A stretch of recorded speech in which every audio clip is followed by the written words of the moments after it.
Okay, this is the second part of the recording over 7.2 for Owner's Algebra 2.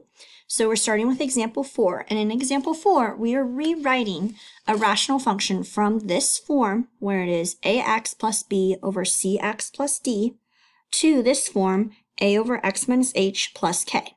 So to do this, we're going to use division, and we can use polynomial long division or synthetic division. So this first example, I'll show you with long division. The second example, I will show you with synthetic division. And then from there, you can just choose which form of division you prefer and stick with that one.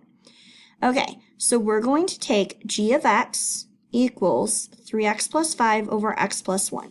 So to do long division, we are going to take the denominator on the outside and the numerator on the inside. This is something we learned in first semester. So we want the x to become 3x. We're going to multiply times 3. So we're going to multiply x plus 1 times 3. Make sure to distribute. So you get 3x plus 3. Now we need to subtract that row. So we're going to subtract the 3x and the 3. So that gets us 5 minus 3, which is 2. So the remainder, 2, goes over x plus 1. So basically, we can rewrite g of x to be 2 over x plus 1 and then plus 3. So we've now transformed it into the other form of g of x. So these are exactly the same graphs. If you graphed both g of x in this form and in this form on a graphing calculator, they are in the exact same location. But what this shows us is it quickly and easily shows us that we have had, if we have to compare, we have gone left 1 and up 3, and it gives us the asymptotes.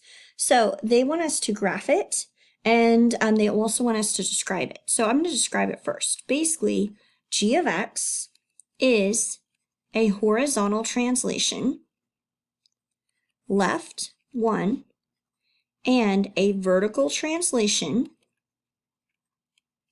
up 3, of the graph f of x equals 2 over x. Now the reason I put 2 over x, and I didn't mention that it had a vertical stretch, is because of this wording up here. It says, describe the graph of g as a transformation of the graph of f of x equals a over x. So you see this a up here.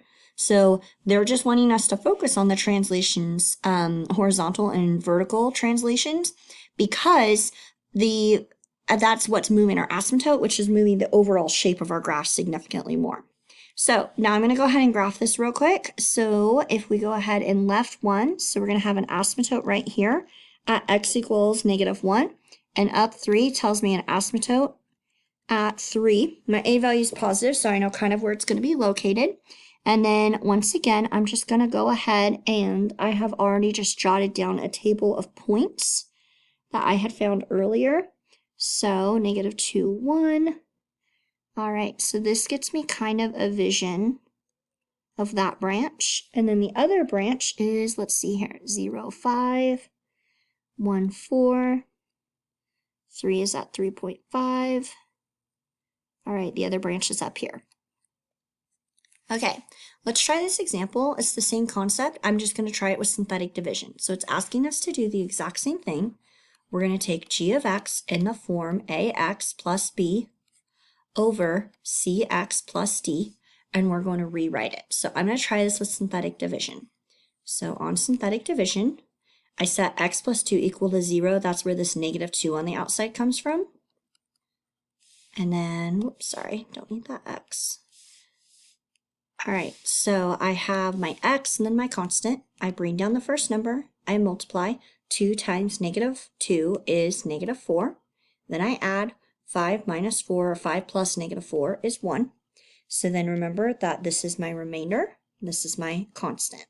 So I have 2 plus the remainder is 1 over x plus 2.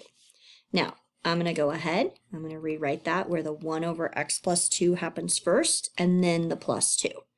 So that is in the same form of the a over x minus h plus k. And what that tells us then is that it was moved left 2, so it has an asymptote at x equals -2, and it was moved up 2, so the horizontal asymptote is at y equals 2. And from there, I can graph real quick, and once again, I just kind of already made my graph. So I have just jotted down my points that I had pulled up on my graphing calculator, to be honest. So you could also do them by hand pretty easily. It would slow you down, so I definitely wouldn't make you do that very much. We will probably focus on having like sketching a graph and being able to locate where it should be, where the branches are, and not focusing too much on specific points. So, and then over here I had, let's see here, at -1, it was at 3. It was at, let's see, 2.5, 2.25. All right. And then when it wants you to describe, what I would say is that g of x is a horizontal translation left 2 and a vertical translation up 2 of the graph. Now keep in mind, a is 1 in this case. So of the graph, f of x equals 1 over x. So because they say a over x, and so you refer to this number right up here, and that's what you're comparing it to. So you're not going to discuss if it has a reflection or a vertical stretch or a vertical shrink because of the wording, how they say f of x equals a over x. They didn't say compare to the parent function or compare to 1 over x. Okay, I will pause it if you need the extra practice to do the monitoring progress. You pause the video now, and then I'll come back on with the answer. All right, and here's our solution to the monitoring progress.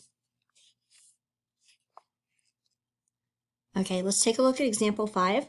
So it says, a company purchases a blueprint plotter. That's like a machine that prints those large blueprints that you would see on a construction site.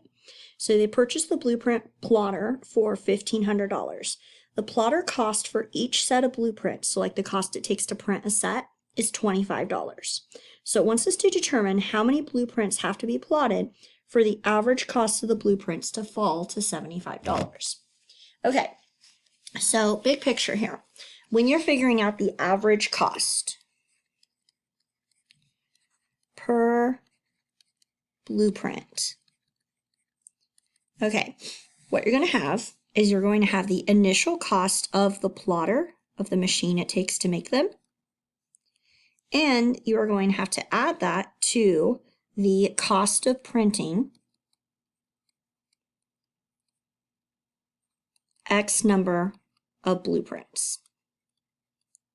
So that's your total cost it's going to take, but then to find the average, you need to divide it by X, which is the number of blueprints that you printed, and that will find the average cost per blueprint.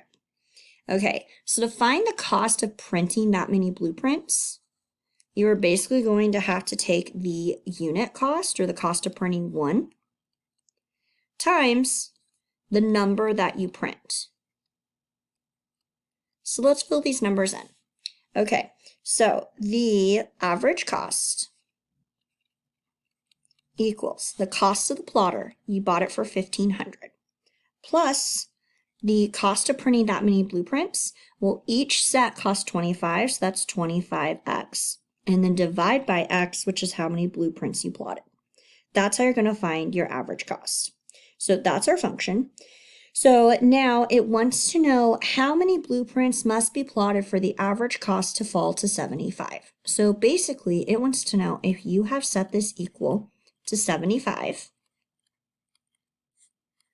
then what will x be that gets you a y value of 75?